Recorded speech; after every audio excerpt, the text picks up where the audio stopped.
Boys and girls, welcome back to another session, another video, another day. Let's go, baby. All right, last session. What we were doing, right, is really quite straightforward. I actually don't know. Where was I? Time to consult the public garden. Oh, look. Check TS2D OpenGL to do. Shrink down big ass shader thing down to skeleton size below. Ah, gotcha. Right now, I've come up with a new shader, and it's just rendering white. Now, I would like to get this to the same size as the model that's being rendered, which is this bad boy right here. I need to shrink it down to a box like this so that I can go ahead and just slap some debug bones on top and have it rendered nicely. That's the play. So let's go ahead and get cracking, boys. Let's get crack-a-lackin'. So yeah, I don't know how to do this, so we should figure it out. So what's happening here is I'm literally pushing a whole ass buffer on the screen. So I wonder if I do this, is that gonna make it smaller? I would imagine it would make it smaller. So ideally I've got to get it down to the size of this. And the way I do that is how exactly? How do I do that? How about instead of using a shader, we just render a bunch of debug lines? Telescope already has functionality for rendering debug lines. So why don't I just push up a bunch of debug lines instead of even touching the shader? That would make so much sense. Admittedly, it's a bit of a bitch move to go back on this shader. I have no f***ing idea how to make a debug skeleton rendering shader. Smiley face. Goodbye. Boys, if you haven't seen it already, I've actually got a blog post detailing my plans for the next few months, I guess, up until February. So I'd really appreciate it if you go check that out if you're interested at all in what I do here. I'll leave that in the description so you can go check that bad boy out. Yeah. Anyway, back to the video. What are we doing? We're rendering a debug skeleton. That's what we're doing.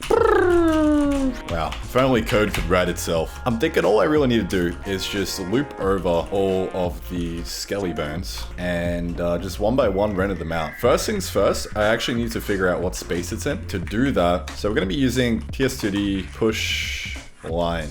Here we go. Color before U, just gonna make it white. All right, 0.1 U2 offset is equal to, I actually don't know. I genuinely have no clue. Like, I don't know how this gets rendered. I know that we've got this over here, so I could try this, right?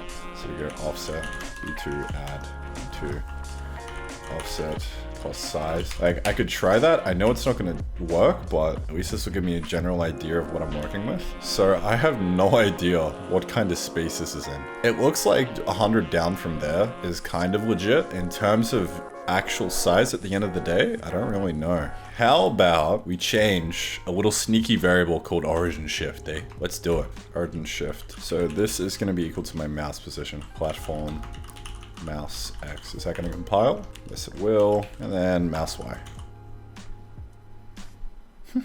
Yeah, so that's definitely the top bound. Yeah, so it just really doesn't like how big that is. Fair enough. Fair play. So I'm going to look into the shader, see how the origin shift's actually being applied, what kind of space it's in. So it's just adding to the vert position. I don't know, maybe if I divide it by 1024, that'll be more friendly. I don't know. Okay, yeah, that's definitely more friendly. That's interesting.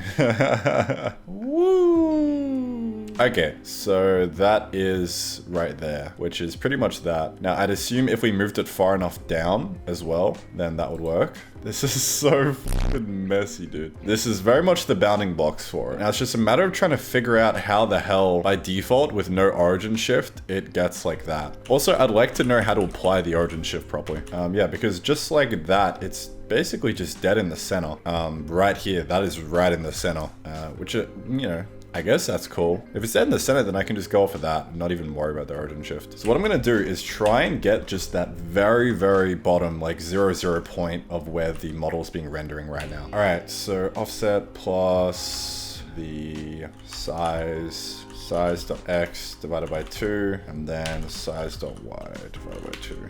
So I figured out that 0, 0 is directly there. So that's awesome. So that's what 0, 0 is. And then from there, I should be able to grab the origin. So draw a line from the origin to the root bone. That's what I'm going to try to do now. Center root.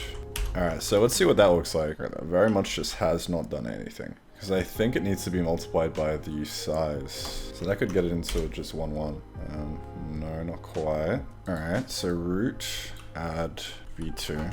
So we go pause, times it by, surely. Is that the root, boys? Have I successfully found the root? Let's find out. Is it right on his belly button where that line is drawn? Let's check in Blender. Look at that. Right there. It's right on the money, baby. Look at that. All right. Finally found the root position. And it's in the right goddamn space. Right there. Right there. Yes. Van needs to be named Vandy. I think chat has spoken. So I'm just gonna drill a hole in the van and just shit directly onto the street. All right, well, my Milo is done. It is time to get cracking, boys. Time to get cracking once again. I had a viewer send me in this. Just a full model of the old Arcane dude. Look at him go. Absolute champ. So thanks for that. I'm not too sure if I'm gonna switch to this because I do actually just want to do the model from the ground up again because he's got clothes on, you know, we just kind of need to make him completely naked and just kind of do it from the ground up. But we could probably just pop him in and see how it goes. Right now, this is all being rendered via materials. So he's used materials to color all this, and we kind of need to use UVs. So for now though, I'm still just trying to get things to work. So we're just gonna keep on working with old mate runs. So I think the first thing that I want to do, render this burn up next, is gonna be pretty cool. So I'm gonna try doing that right there. That's the point I want. Let's say we rotated this bitch. Playing with fire. This right here should make it go. Boop. Yeah. All right, so I'm thinking we should be good to render the second burn. All right, so what I've just done is I've managed to, instead of hard coding the transform that we get from the root, I'm actually just taking the matrix and multiplying it by a vector and taking that, and that is giving us that point there, which is quite nice. So I'm thinking I can take the second burn now and do the exact same thing and hopefully draw that second burn. We'll see how we go, I guess. I'm kind of stumped here. What do I do? I've got an M3 transform and I need to apply this to this entire thing. Do I convert the M3 to an M4? Is that going to be the best way to do things? Yeah, I mean, I can literally just convert the Mat 3 to a Mat 4. So I'm just going to do that. M3 to M4. Yeah, I'm not getting a rotation out of this. There is no rotation here. There is a rotation in this burn. It's a small one, but it's there. So what's the go there, bucko? Yeah, so that's slanted into the position that I should be in. But then my next question is that how it's supposed to be? I don't know. That's definitely the angle of the burn, right? That's for sure. That actually shouldn't be looking like that because this is technically not having any transform applied to it. Like this right now, it's essentially the same as this. And that's not how it should look. Yeah, I don't know. Kind of stumped there. Yet again. Oh well. So what happens if I were to just make this view an identity? Would that make him change positions? Okay, right on. So that's the raw rotation right now. But if I were to take this, for example, and then we go view projection, and then I were to multiply that by the view projection. First of all, would that still give me the normal root?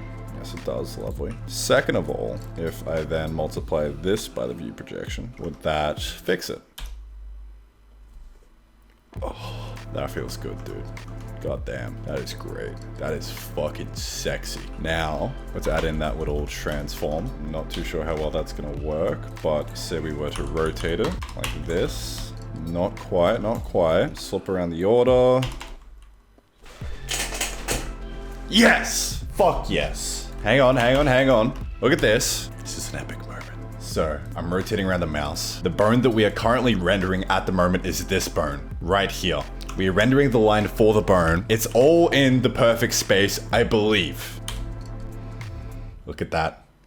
Look at that. That's composited perfectly. Hell yes, dude. Oh my god. Matrix math, baby. We're doing it. We're goddamn doing it. That feels good. You know what's next? Doing it for every single goddamn bone. We're gonna extract this out into a for loop and just render the entire skeleton. Huh? Let's do it. I reckon it can be done. Is there such thing as too much milk? I actually posted this on Twitter the other day. British Medical Journal found that the liberal consumption of milk, more than 3 glasses per day, may be associated with premature death. I think there is something as too much milk. So, by the way, go follow me on Twitter. I don't post anything over there at all. But you can go follow me if you want. Don't look too closely at the profile picture. Link in the description for that. Again, we're going to grab the bind pose of each burn. That will be the starting position, plus the local transform for the endpoint. Correct. Factual. Straight facts. I'm just going to comment that out for the time being. And we'll just start fresh. It's always good to just start fresh, you know what I mean? The hardest part of programming, naming functions. For now, I'm just gonna call it get joint point. Seems fancy. So in the get burn point, what it's gonna do is it's gonna loop through all of its parents just to find the point, basically. All right, what that should give us is lines leading from the center out to this point of each burn. Yeah, look, honestly, I have no idea what I'm doing here. I'm trying to take this transform, multiply it by this vector, and then take that pos and render it on screen somehow. I'm thinking about this wrong somehow. I was kind of hoping we'd have skeleton, like a full skeleton rendering, but is what it is, I guess. I'll see when I see, I guess.